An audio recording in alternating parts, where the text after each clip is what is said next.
So new emails have emerged this week that have reignited the debate on the origins of COVID-19. Now, the so-called lab leak theory, this idea that COVID may have emerged from a lab, possibly accidentally, rather than from an animal source, has always been controversial. It's been talked about as a conspiracy theory. It's been suppressed by big tech.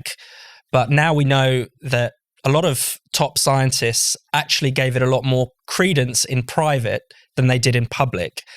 And it seems as if there were political reasons potentially for poo-pooing it. Tom, what have you made of this? No, so Matt Ridley wrote about this on Spike for us this week, and also has a great book that he's co-authored out called Viral about this whole lab leak saga.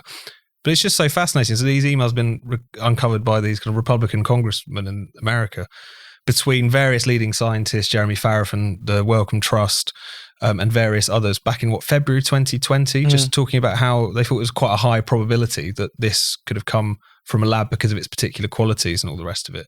And yet, as Matt points out, a month later, some of these guys are signing this letter in the Lancet condemning the very thing they said was probable a month earlier as a contemptible conspiracy theory. And as you say in these emails, just talking about how this could affect international harmony was one of the lines from one US official. Other discussions about this could harm science in general and science in China in particular. And, just a general concern that if this was be able to talk about openly, that it would have some sort of horrendous impact and all the rest of it. And it just, again, all the things that we've been talking about, throughout the pandemic, we've heard so much about the science. You have various scientific and official institutions kind of really claiming that mantle as just the kind of ultimate unbiased arbiters of what needs to be done. But it's just a perfect demonstration about how even these people are subject to these political pressures. And it's just made perfectly clear in this particular kind of trove of emails that's been uncovered. Ella? The kind of irony of it is that one of the scariest things throughout the pandemic was this idea that the way in which the virus had come to pose us such a threat was kind of you couldn't understand it, and it was this almost like fatalistic thing that it had happened through some kind of force of nature, even through animals or some kind of genetic mutation or whatever, and that this idea that it was just going to happen again, it was just going to become part of our lives. That was the kind of thing that freaked me out most, was that there was not going to be any end to this. And when you look at a bat and a pangolin this time, it'll be some other kind of combination dormouse next and a kangaroo time. Next time, whatever. And forever and ever and ever. And actually, if the scientists really thought this and thought that it was a mistake, that's actually much more reassuring, because you just think, right, well, we need better lab security. If this is a human mistake, you can put things in place to fix it and also prevent it next time. And this potential, obviously the pandemic had the consequences it had, and I'm not suggesting that necessarily the deaths would have been any less if scientists had been more open, but we would have at least been able to contextualize it and understand what was really going on.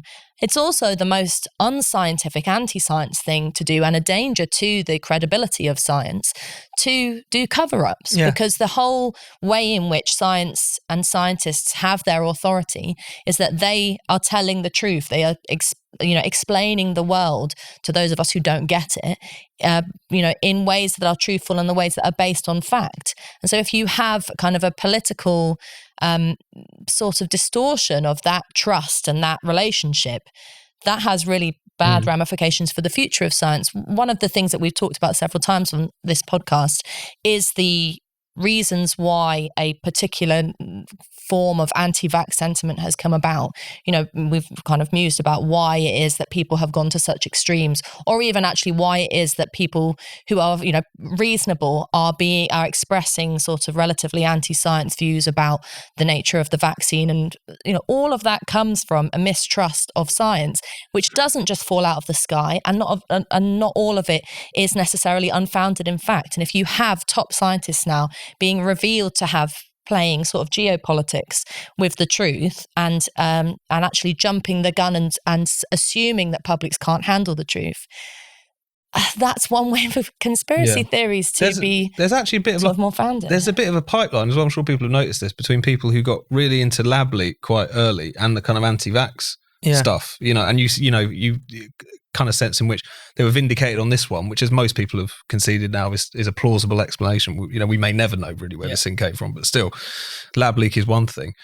where that then kind of urges them on to other things, because they told us this was a conspiracy theory explicitly. It's a conspiracy theory. It's what people were told. You couldn't post about it on Facebook. The spread of this was suppressed. Really serious stuff. And it gets people's minds wondering, what else they might be covering up. So it just entirely backfires, definitely. And there's been some very prominent sort of public figures, YouTubers, broadcasters already. I'm not going to name any names, who started on one and then moved to the other very obviously. And I think there's definitely something in that.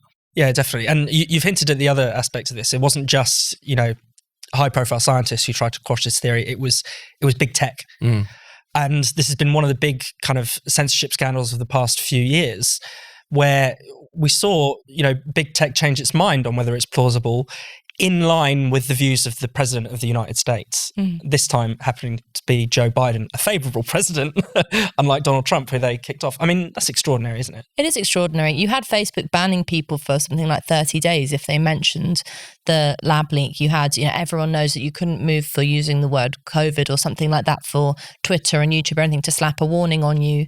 It wasn't just big tech. You had, large newspapers like The Guardian and others publishing stories that said anyone who talks about the lab leak is a liar and is a conspiracy theorist and this is terrible. Shut up about it. Yeah. Don't talk about it. And so there was a kind of justification then for big tech censorship, because it seemed like the whole world had agreed that this was something that wasn't to be talked about. And as we know, what happens with big tech censorship is not that it fixes all the problems and everyone suddenly thinks the right thing, but actually that in this case, actually, it wasn't a conspiracy theory. It turns out that it's something that could be founded in truth. But those kind of underground theories proliferate. Yeah. So the sort of idea that big tech censorship is, as we've said so many times on this podcast, is some kind of a salve or the right way to go about ensuring that society has the right kind of views, never works even in practice. It's also quite clearly, like in some respects, like state censorship by proxy now. It's so clear, or at least officialdom. I mean, you had at the beginning of the pandemic, Facebook and YouTube and all these other ones basically defer either to national health authorities, to the governments, to the World Health Organization, and that basically anything that went against their guidelines or information would be taken down. The early on in the pandemic, Facebook was taking down events for kind of anti-lockdown protests or just protests full stop, I think, in line with particular states' kind of social distancing rules and stuff, which again, a lot of kind of civil libertarians kind of raise the alarm about, because again, you have this kind of weird hand-in-glove relationship between state and big tech. And I think particularly in the last couple of years with the pandemic, as well as some of the other kind of Trump-related stuff, the sort of fusion between very powerful people in politics and big tech censorship, that relationship has become incredibly cozy. It's not to say it's coordinated, it's not to say someone presses a button and all the rest of it. In many cases, it's big tech kind of going to these organizations and saying, tell us what we need to do. But that relationship is really, really dodgy, and I think does give the lie to the idea that this is just a simple thing about these private companies making these particular decisions. It's a lot more complicated than that at this point, I think. Definitely.